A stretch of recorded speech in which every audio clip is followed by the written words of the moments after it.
Welcome back to the channel. My name is Steve, and today we are going to do all the upgrades to this Chibson Les Paul guitar.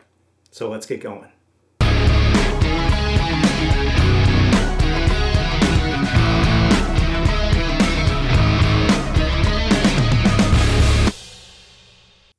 All right, Chibsons, what are they? They are Chinese knockoffs of a name brand guitar. This is a knockoff of a Gibson Les Paul Custom. I actually did not purchase this guitar. It was given to me by a friend. He's purchased several Chibsons, and when he was doing his last order, he got an additional discount if he ordered another guitar. And I had always told him if I got a Les Paul, I would want this Tokyo Sunset color, which is what this is. So he saw one and he got it for me. And again, he got some additional discount when he got it. So he brings it, he tells me he got some more guitars in, and he wanted to have me check them out. So he came over to the studio and we're playing them. And when he was leaving, he goes, "Yeah, that Tokyo Sunset, that's staying here. That's yours." And I'm like, "No way, you can't just give this to me." And he insisted. And long story short, it stayed here. So I think what he ended up paying for this, and I don't know if it included shipping or not, but this was like $207, which is crazy. Real Les Paul Customs. I mean, the last time I was at a guitar shop that had a bunch of them, they went anywhere from $3,000 or $4,000 up to $6,000 or $7,000. Crazy. Now, this clearly is not necessarily of the caliber of those guitars. But I will tell you, like right out of the box, this thing played pretty well. The craftsmanship is pretty good. It's there's no fret spurs. If you ever ran your fingers up and down the side, or if you just look at all the binding on this thing, Les Paul Customs have the double binding on the front and the back. I mean, it's pretty nice. It is pretty nice. Now, when I was trying this out and I tried it on a high gain setting, there was a weird feedback going on, something with the pickups. So there was something a little wonky in the electronics or the pickups, but I mean, everything else, I mean, for $207, it's crazy. So let's talk about real quickly the ethical concerns about this. Clearly, these knockoffs, they're taking Gibson designs and they're basically reproducing these and not having to pay any of the design or development of these guitars. So, and with cheap labor, they can do these things a lot cheaper. However, I think what I'm going to do is I'm going to somehow mark on the back of the headstock that this is not a real Gibson. Let's say I die someday and my wife decides to sell all of my guitars. I don't want her selling this to someone and having them think it's a real Gibson Les Paul Custom. So I am going to mark this that it's basically not a real Gibson.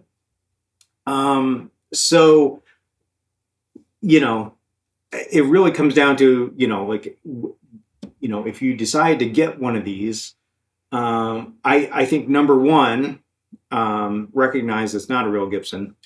And number two, it is a very good guitar at the price point that it's at. I mean, for $207, this thing is definitely better than guitars much more expensive than it.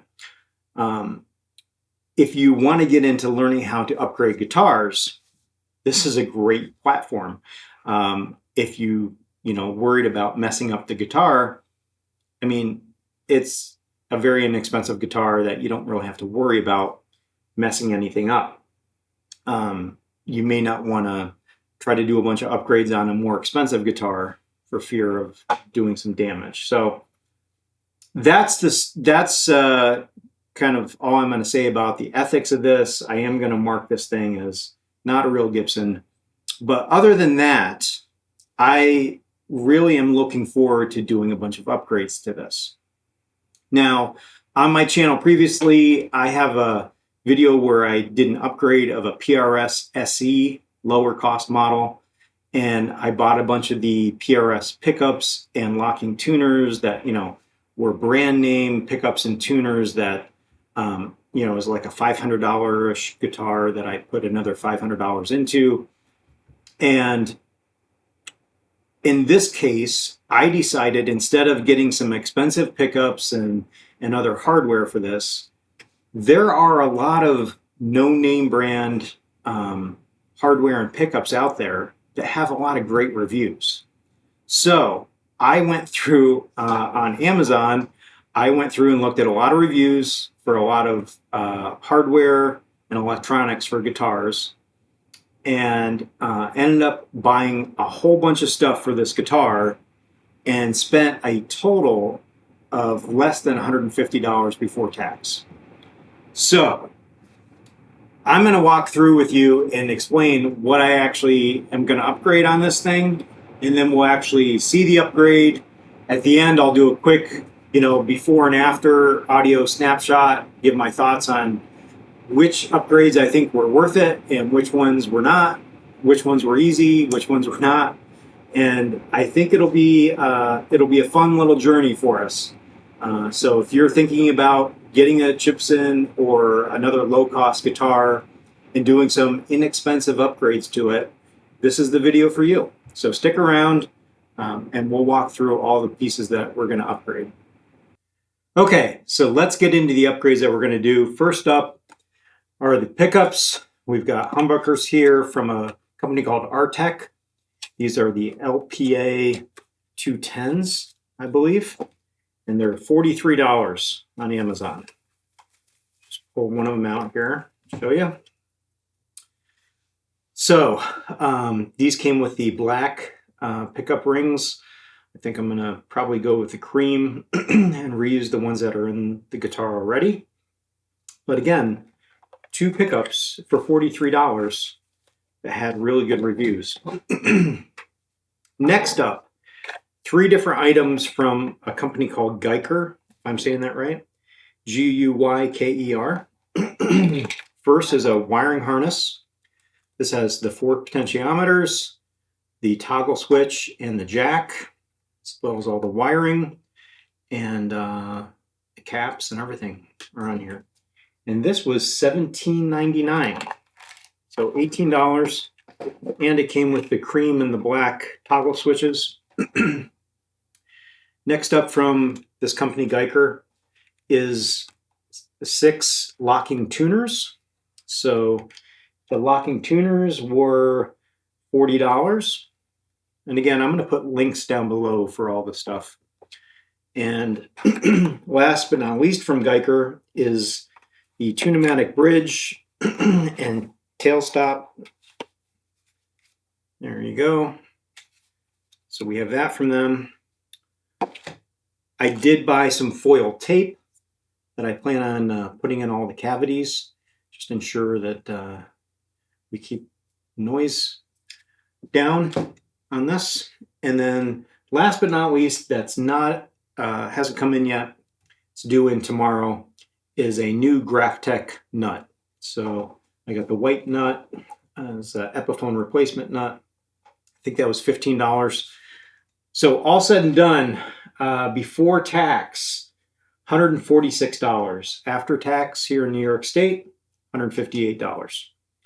So I'm upgrading the tuners, the nut, the pickups, all the wiring in the jacks, in the switch, in the pots, the bridge. I think that's everything. And doing foil inside, all for $150. So I'm looking forward to this. It's going to be fun. I think it'll be really interesting to see which upgrades actually make the biggest difference. So that said, let's get into it. Okay, so we have the guitar and the bench. The first thing we're going to do is the tuners. We're going to change out these tuners to locking tuners. So let's flip it over and see what it looks like. Okay, so as you can see in the back of the head here, we have the tuners that came with the guitar, and the screws for those on the back go straight down towards the body of the guitar. The tuners that I got, the replacement tuners, have the hole going off at like a 45-degree angle, so we will have to drill some holes, but not a big deal.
Okay, so as you can see, the new tuners are in.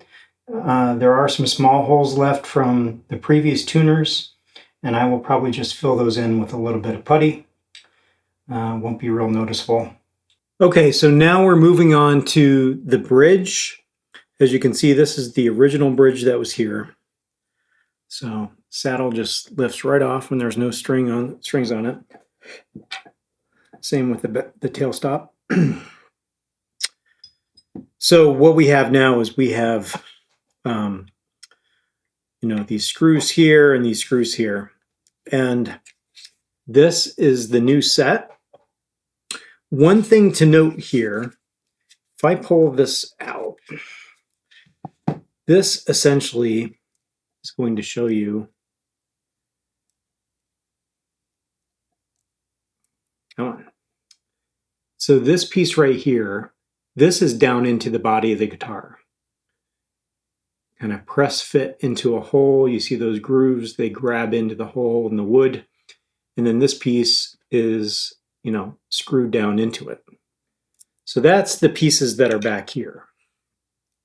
So what we're going to need to do is just lift up on these and the whole thing will come right out. Okay. So this is the old. See, there's the hole down in the guitar now. And this one comes right out as well. Okay, so if we look at the ones that hold the saddle, these are a little bit different than the new ones that hold the saddle. The new ones that hold the saddle have the same thick piece that goes down into the body of the guitar. The ones that are in here now are more narrow. So we are going to have to do some drilling to widen out that hole. But first we have to get these out. I'm going to do a little trick here. I don't want to damage the finish of the guitar. So I'm going to take this rag, set it down, and then I have this small crowbar and I'm going to lift these out. These ones would not come out with just hand pressure. So there you go. As you can see, give you a little more of a close-up. So the one that just came out is here, and the new one that's going to go in is there. So obviously we are going to have to make that hole a little bit bigger.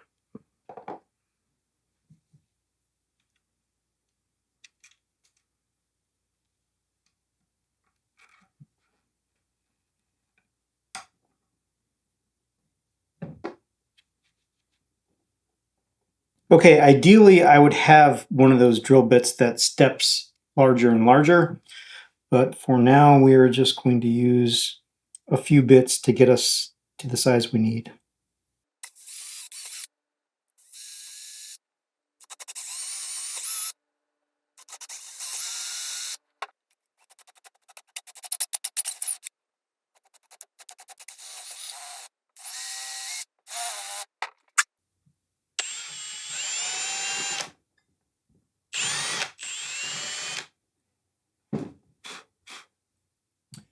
Okay, so I got these drilled out. I think these are going to fit now. I'm going to remove the top part.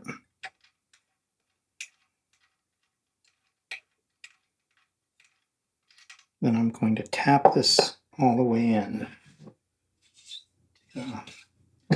Block of wood. Gently tap this into the body of the guitar.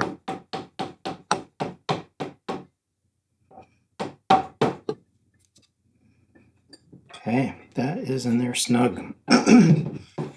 Do the next one. Okay, so these are in there now, and now I can screw these pieces in. And this is going to hold the saddles. Nice thing about these is they have the thumb screw on the side, but they also have a slot for a screwdriver on the top. So if you need to adjust the height of your saddle, you have two options here.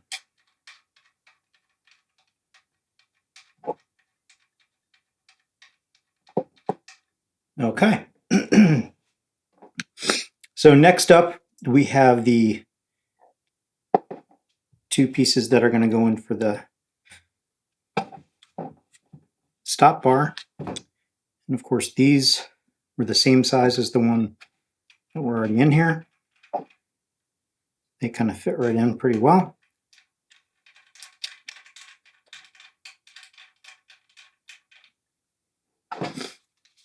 Okay. Here's the new stop bar. That's going to go right on here. And then we have the new saddle. And that is going to go right on there. Okay, so we now have the new stop bar and we have the new saddle on here and everything's in. So we are good to go on the bridge.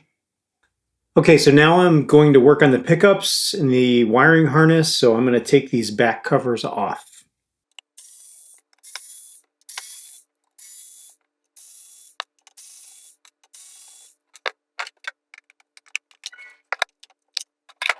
Okay, so here we are with the covers off, and we'll just zoom in here. This is how the guitar came. You can see there is some kind of black conductive paint they do put in there, but it's not perfectly done. I think the foil that I'm going to put in is going to do a better job than that black conductive paint. So we are going to remove this wiring harness, remove the old pickups, and start the process of putting in the new electronics.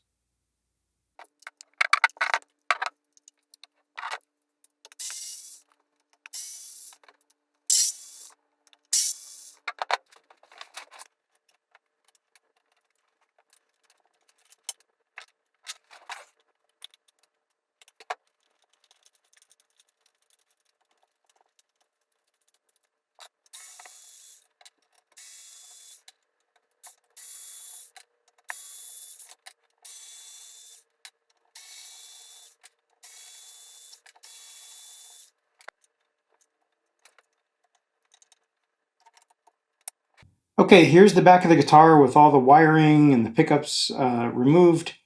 So you see a wire here that I left in, and this goes down into the guitar and comes out on the other side in one of the holes that holds the stop bar. So hopefully you can see this on the camera, but it pokes through the side, and what it's going to be pressed next to this piece when it goes down in that hole. And what that's going to do, it's going to provide a ground to your bridge and your strings. So I am going to have to connect this wire to the back of one of the pots and basically ground. That's what's going to ground the bridge. Very important piece. Now we're going to move on to the foil tape.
Okay, here's the back of the guitar with the foil installed.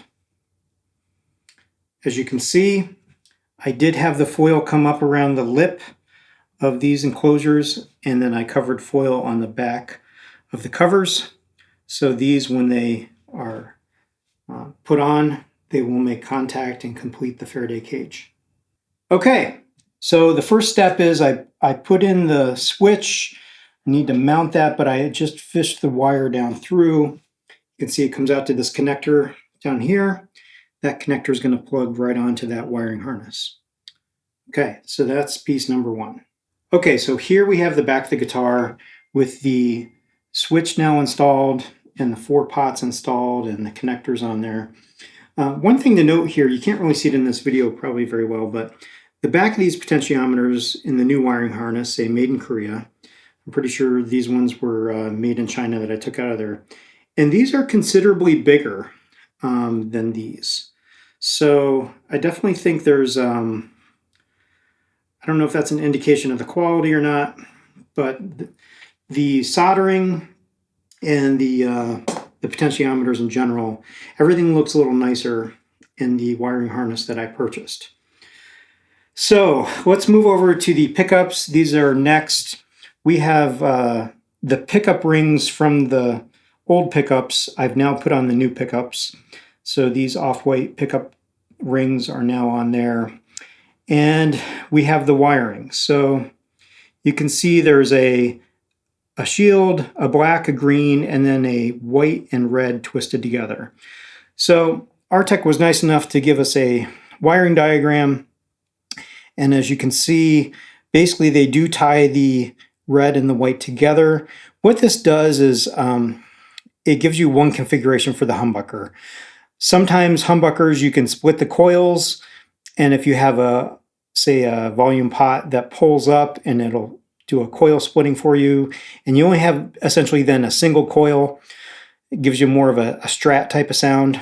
So that is possible with humbuckers, but these are basically wired up to just be a standard humbucker, and that's okay. So what I am going to do, I have a bit of heat shrink I'm going to put over these the red and white that are kind of just going to be sitting inside there, and then the green and is going to go to the potentiometer, the volume pot for either the neck or the bridge, and then the black and the ground are essentially going to go to ground, and that's it. It's pretty straightforward.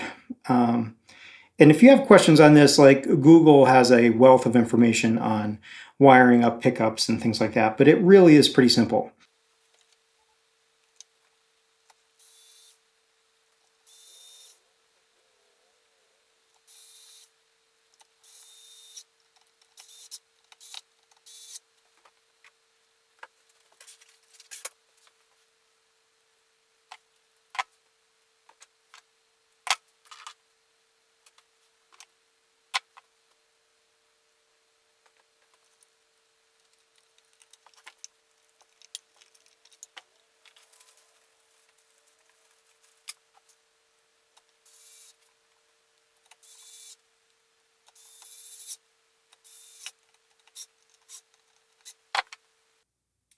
Okay, so I fished the wires through for the pickups. On the neck pickup, I used some red tape to bundle all the wires so they wouldn't get bunched up while feeding them through. And on the bridge pickup, I used some green tape. And just as a reminder for myself as I'm working on this, I put a little bit of tape on each of the pickups. I just don't want to get confused and have to yank these things back out to realize which wire is which. So that's just a little tip. You don't have to do that, but that's kind of how I roll. So at this point in time, I've got my soldering iron, and I'm going to go ahead and start soldering. Okay, so as you can see, everything's soldered up. It's always hard to film during the soldering in these tight places, but just wanted to give you the after view of the soldering. So now it's time to close everything up.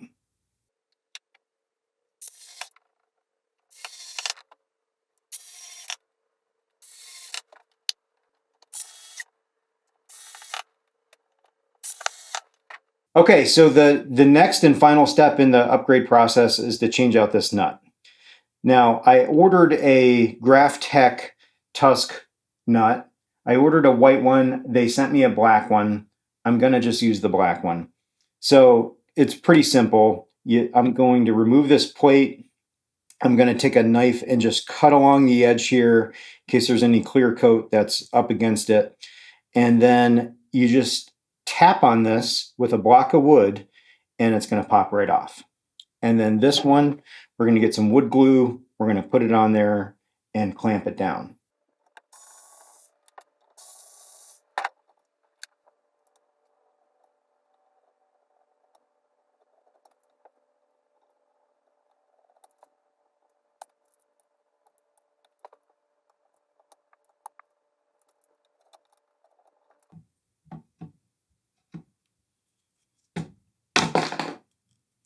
Okay, so here you can see the two nuts side by side. I went with an Epiphone replacement nut, which I figured would be very close, and it is. So now we just have to glue this in. Okay, so here you can see a close-up with the nut removed. The next steps are pretty simple. We are going to take some wood glue, and I'm going to add it to the back and the sides of the nut. I'm going to place it in there and then clamp it down. We'll let it dry for about 30 minutes.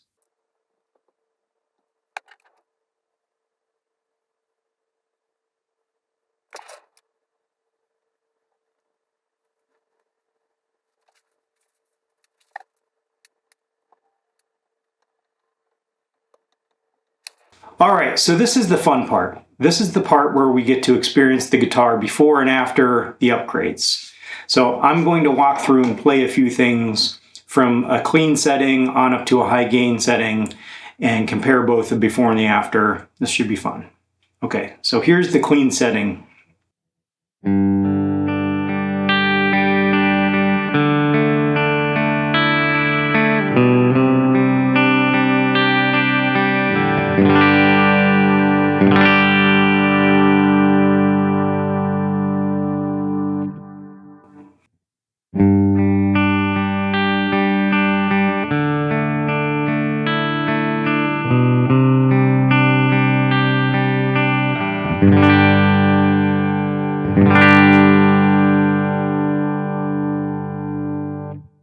This next sound is just more on the edge of a breakup.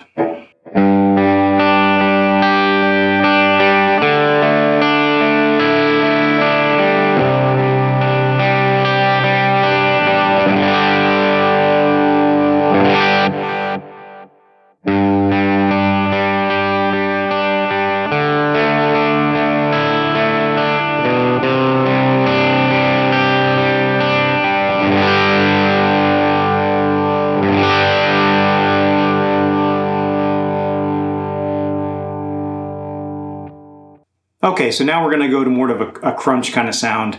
Not really a full-blown lead sound, but just a general gain sound.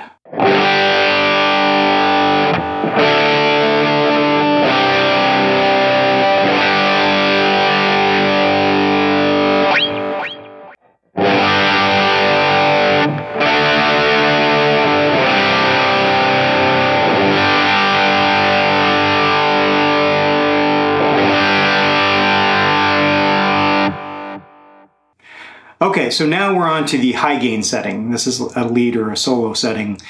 And with all my other guitars in the room here on this particular patch, I don't really get feedback. I understand if you get close to your amp and things like that, feedback's a thing, right? And a lot of us use it, a lot of us like it. But this is different. There's something weird going on with this guitar where there's a feedback that on the setting in this room that I'm not getting on other guitars. And it just lets me wonder about, it makes me wonder about the pickups. So, here we go.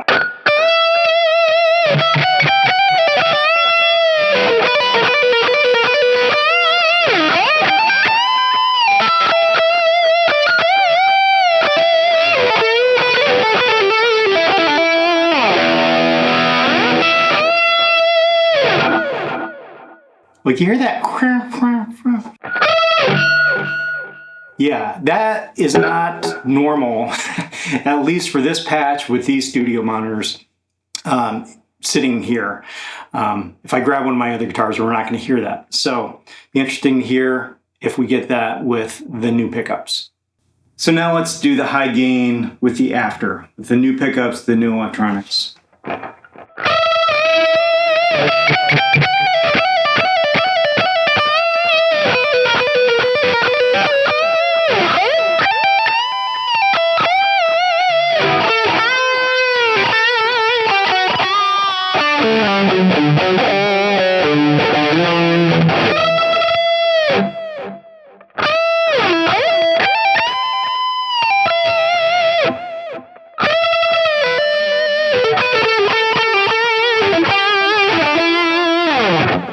Okay, so I was just trying to make it do that feedbacky thing, and it's not doing it. So whatever kind of something going on in the coils of that pickup seemed like there was something that was causing some kind of weirdness, and we heard it a little bit in the previous clip, and I can't really put my fingers on it, but anytime I was on a solo type of high gain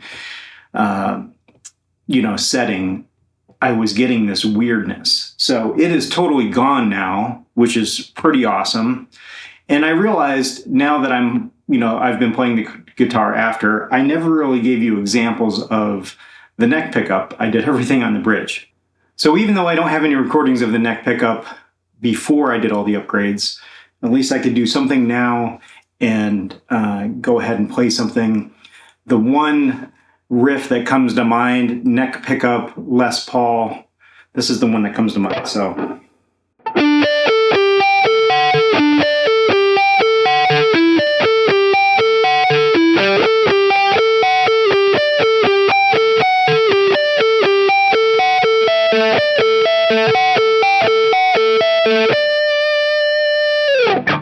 Okay, kind of cheesy, but just felt like you walked into Guitar Center. So anyway, the neck pickup's nice. It's nice. The bridge pickup is nice.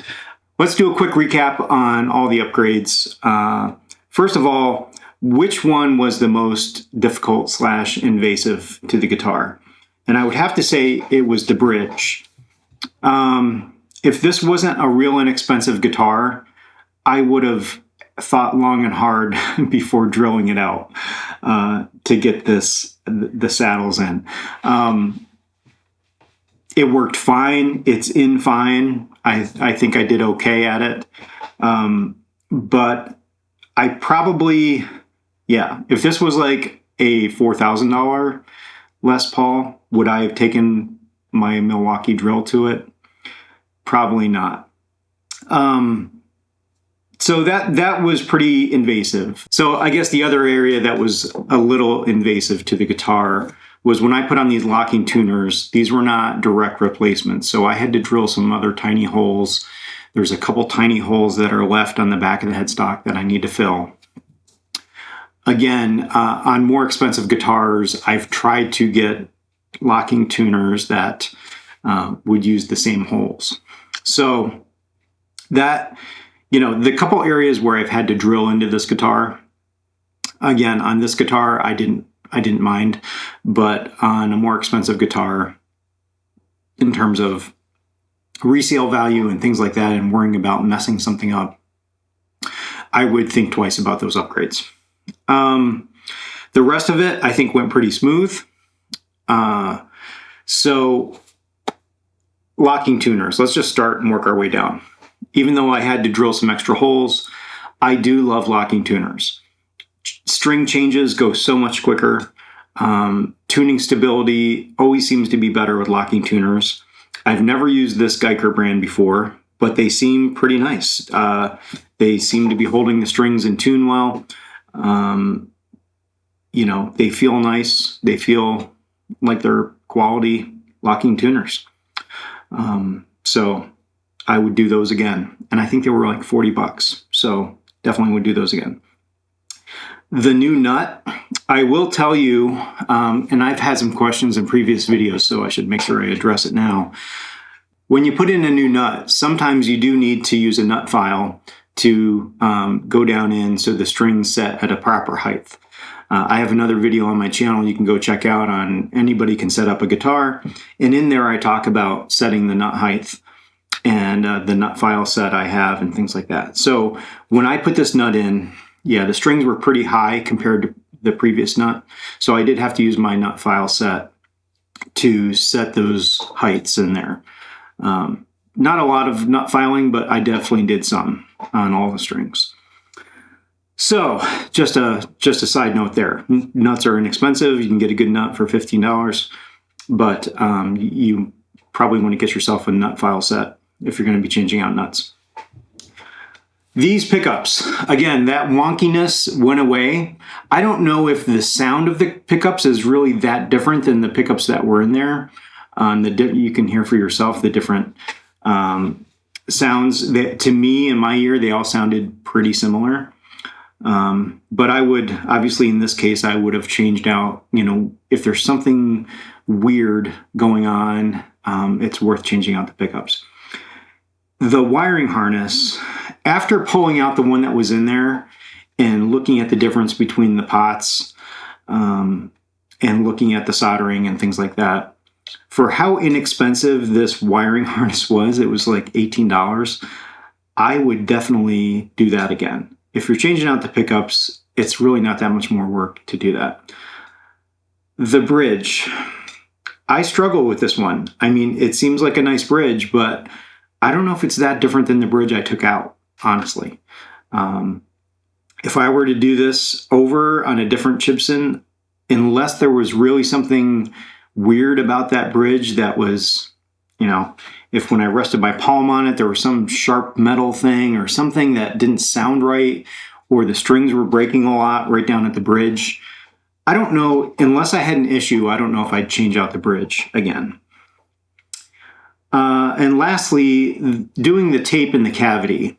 I'm sure it's a good thing. I'm sure it'll help. But sometimes with sealed humbuckers, and if you have shielded wire, which the new harness like had shielding basically all the ways, you know, the entire length of the wire until they got to the termination points. So is that going to help a ton? No, it was fun. It's always fun it's like craft time, just putting the foil tape down in the cavity. So the ones I said I would say you could take or leave would be the bridge and the foil tape. I definitely, for this guitar, I think doing the pickups, the wiring harness, the nut, and the locking tuners, I think are all real positives that are just going to make the guitar sound better, stay in tune better, things like that. So that's pretty much the video. Let me know in the comments if you guys have Chibsons, have friends with Chibsons, have friends that have given you a Chibson, and let me know if you think these upgrades were worth it, if you've done any of these kind of upgrades yourself with these type of brands that I mentioned in the video and have links for down below. I would just love to hear from you guys on that.